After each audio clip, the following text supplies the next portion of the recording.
Il existe à Luce un chemin des Sarrasines, au Marais Buffat, qui peut surprendre les passants. Pourquoi des Sarrasins, des Sarrasines seraient-ils passés à Luce? C'est une belle question. Alors, si on regarde le cadastre, on s'aperçoit que ce nom a été donné à ce chemin en 2016 parce qu'il existe une parcelle qui s'appelle les Sarrasines et qui longe le chemin. Bon, c'est pas la peine d'être très fort en toponymie pour comprendre que ce nom de Sarrasine signifie les terres des Sarrasins. Et les Sarrasins, ce n'est pas le peuple, mais c'est une famille sarrasin qui a existé dans le pays.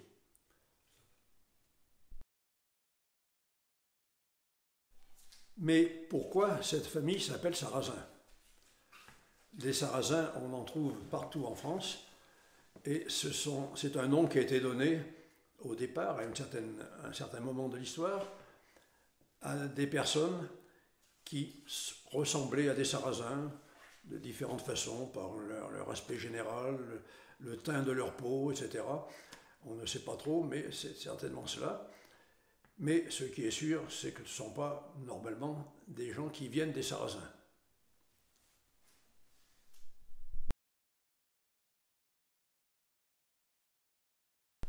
Alors, pour comprendre un peu cette situation, il faut rappeler quelques mots de l'histoire de la pénétration des Sarrasins en France. Elle se fait globalement, pour aller très vite, en deux temps. D'abord vers le 8e siècle, début du 8e siècle, dans le sud-ouest de la France actuelle, dans le Languedoc, où ce sont des cavaliers sarrasins qui mènent une sorte de guerre sainte et qui vont détruire et occuper aussi pas mal de villes, Narbonne en particulier, etc. Ils seront finalement battus, comme on le sait, par Charles Martel à Poitiers en 732. La deuxième vague de ce qu'on appelle les Sarrasins se situe en Provence, et ce n'est pas le même type de guerriers, ce sont plutôt des pirates qui font des razzias sur les côtes, qui enlèvent des personnes pour qu'elles leur servent d'esclaves, et pour du butin, évidemment. Donc ces Sarrasins vont faire quelques dégâts, pas énormes, dans la région provençale. Ils vont tout de même pénétrer dans les Alpes jusqu'en Suisse. Ils enlèveront Mayol, le prieur de Cluny, qui sera libéré contre rançon. Et c'est à ce moment-là, quelques années plus tard, que les Sarrasins seront définitivement vaincus.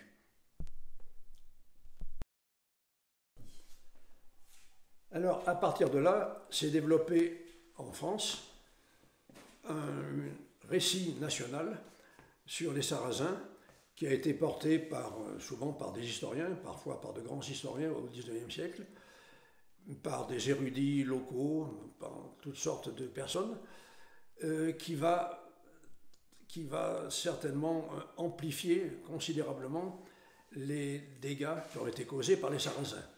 C'est un discours évidemment très hostile, qui considère les Sarrasins comme des sortes de sauvages, et qui ont failli détruire l'ensemble du pays. Ce récit national va être contrecarré dès le XIIIe siècle déjà, dès le Moyen-Âge, par ce qu'on peut appeler un contre-récit, qui, lui, au contraire, va valoriser, dans une large mesure, les Sarrasins, en les considérant parfois comme des victimes de l'histoire et même des résistants. Et en tout cas, ce qui est important pour nous, on va le voir, comme des porteurs de civilisation. Ce contre-récit, lui, est porté par des textes littéraires ou non littéraires, par des témoignages de toutes sortes, par des témoignages oraux, et bien entendu par la toponymie, les noms de lieux. Les noms de lieux, les toponymes qui sont constitués à partir du nom du peuple sarrasin sont intéressants à étudier parce qu'ils confirment et nuancent en même temps le légendaire, historique, populaire ou savant que l'on connaît. Ces noms de lieux désignent des espaces très différents. Il y a 3 observations que l'on peut faire. D'abord, c'est un champ thématique très large qui est recouvert par ces noms de lieux. Ces noms de lieux désignent très souvent des éléments naturels, des bois, des ruisseaux, etc. Des éléments naturels, en même temps des éléments de l'économie locale, comme des granges des Sarrasins, ou des cultures qui ont pu exister ici ou là. Il désigne également des cols, très souvent, ou des gués, c'est-à-dire qui révèlent des relations entre des populations voisines. Il désigne aussi, ce qui est plus étonnant parfois, des bâtiments religieux et des bâtiments catholiques, chrétiens. On a par exemple, dans le sud-ouest de la France, une gleille sarrasine, une église sarrasine, qui peut surprendre évidemment.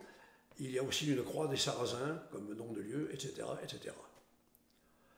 Alors, le deuxième aspect intéressant à examiner, c'est la présence importante des noms désignant des châteaux ou des tours dans la toponymie constituée à partir des Sarrasins.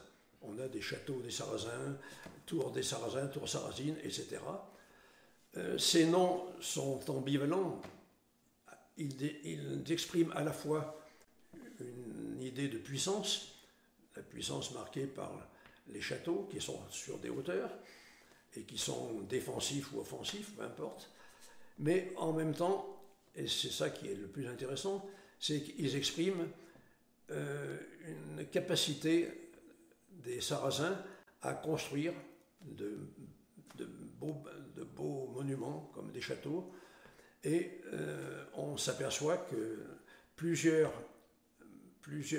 noms, en dehors même des noms de lieux, se rapportent à des constructions que l'on croyait attribuées à d'autres peuples, comme les Romains par exemple, ainsi les tuiles sarrasines, qui sont en fait des tuiles romaines. On a aussi des fenêtres sarrasines, des fenêtres de la Renaissance, etc. Alors, un troisième aspect, donc, c'est la présence importante dans l'inventaire des toponymes de noms qui désignent des cavités, en particulier des grottes, des puits, des grottes, et des cavités qui contiennent de l'eau, comme les puits ou les sources. On a en particulier, pas très loin d'ici, dans le Trièves, une source sarrasine qui est en montagne à 1600 mètres d'altitude. Alors, que signifie cela quand on compare avec d'autres récits légendaires? Eh bien, c'est une conception assez différente et assez fantastique, en quelque sorte, des Sarrasins. Ce sont des êtres qui vivent sous la terre, dans des grottes, ou même parfois sous l'eau, ou qui peuvent être amphibies, comme l'étaient des personnages de la mythologie, Mélusine par exemple, ou comme le drac dans le poème du Rhône de Mistral. Donc ces êtres amphibies sont des êtres évidemment plus que légendaires. Ça dépasse le légendaire humain habituel pour déboucher sur un aspect très mythologique, et cela évidemment confirme la forte présence des Sarrasins dans l'imaginaire collectif. Alors, la question qui était posée mérite une réponse. Les Sarrasins sont-ils passés par Luce? Alors je répondrai à la fois oui et non. Non, d'abord, on n'a aucun élément qui permette de dire qu'il y ait des troupes sarrasines ou des bandes sarrasines qui sont passées par Luce, et à plus forte raison qu'ils sont installés à Luce. Ce qui est sûr, c'est, comme on l'a dit tout à l'heure, c'est que le nom de Sarrasin dans les Sarrasines se rapporte à un nom de famille qui a quelques relations avec les Sarrasins, mais qui n'exprime pas du tout une hérédité sarrasine, évidemment. En revanche, ce qui est important, c'est que Luce et le territoire autour de Luce est vraiment au cœur d'une région qui a été très fortement marquée par le légendaire sarrasin. Et c'est ça qui est peut-être le plus intéressant à considérer.